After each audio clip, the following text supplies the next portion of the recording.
Hi, my name's Ilma and welcome to my channel. I've been posting Christian blogs for 12 straight years every day. Today I'd like to share Exodus 14 verses 10 to 18. Here's the word of God. When Pharaoh drew near, the people of Israel lifted up their eyes, and behold, the Egyptians were marching after them, and they feared greatly.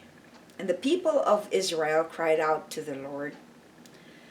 They said to Moses, "Is it because there are no graves in Egypt that you have taken us away to die in the wilderness? What have you done to us in bringing us out of Egypt? Is not this what we said to you in Egypt? Leave us alone that we may serve the Egyptians. For it would have been better for us to serve the Egyptians than to die in the wilderness." And Moses said to the people, "Fear not, stand firm, and see the salvation of the Lord, which he will work for you today. For the Egyptians whom you see today you shall never see again. The Lord will fight for you, and you have only to be silent." The Lord said to Moses, "Why do you cry to me? Tell the people of Israel to go forward. Lift up your staff and stretch out your hand over the sea and divide it, that the people of Israel may go through the sea on dry ground. And I will harden the hearts of the Egyptians so that they shall go in after them, and I will get glory over Pharaoh and his hosts, his chariots and his horsemen. And the Egyptians shall know that I am the Lord when I have gotten glory over Pharaoh, his chariots and his horsemen." Exodus 14:10 to 18. Here's a poem I wrote inspired by those verses. The Israelites feared and grumbled. When the Egyptians came to pursue the Israelites, God's people were terribly afraid and grumbled to Moses. They feared that they were going to die in the wilderness, but Moses assured them that that will be the last they'll see of them. Here's my commentary. When the Israelites saw that the Egyptians were out to get them, they regretted leaving Egypt.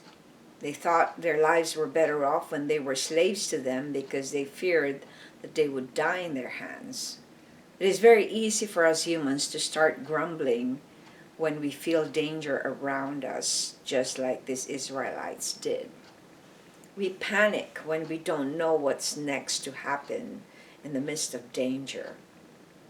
When we are in the midst of adversities, we try to think of times when we are comfortable and convenient.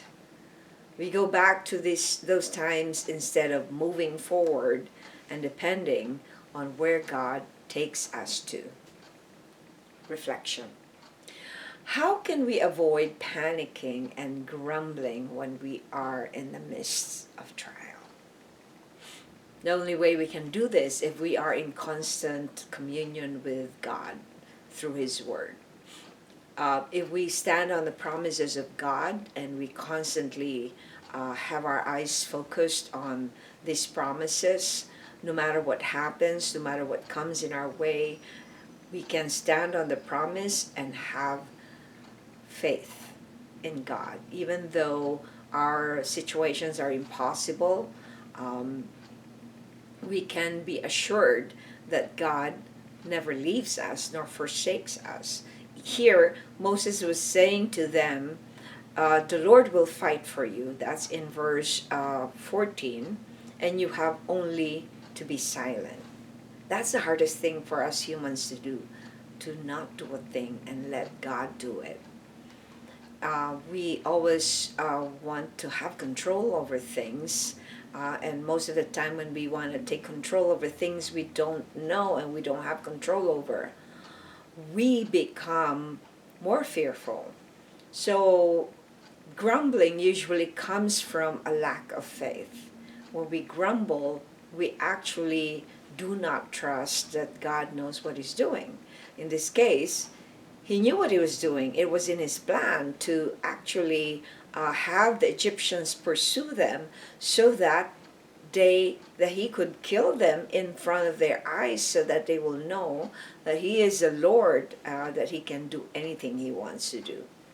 So for us to avoid panicking, if we developed the habit of getting to know the traits of the Lord and his promises, then there is nothing that will come our way that will rock us. Well, I know it's easier said than done, because even in my case, there are so many things that I don't understand about how God has put me in this unequally yoked marriage. But also I know that I have a part in being in one, because of the ways that I didn't understand God's ways when I was still in false teaching. So now I know I can't undo something that I have done. There are consequences for the sins we do, and so I try as much to continue to press on and be mindful that these things will pass, and that God will be faithful to fulfill his promise to those who love him. Thanks for watching. I hope you check my website at ILMA'S.com for artworks, photographs, and a copy of this blog. And if you haven't already, I have done over 3,000 videos all these years I've been doing this. Just type on Google search or YouTube search ILMA'S Poem Devotional to access them. Thanks for watching.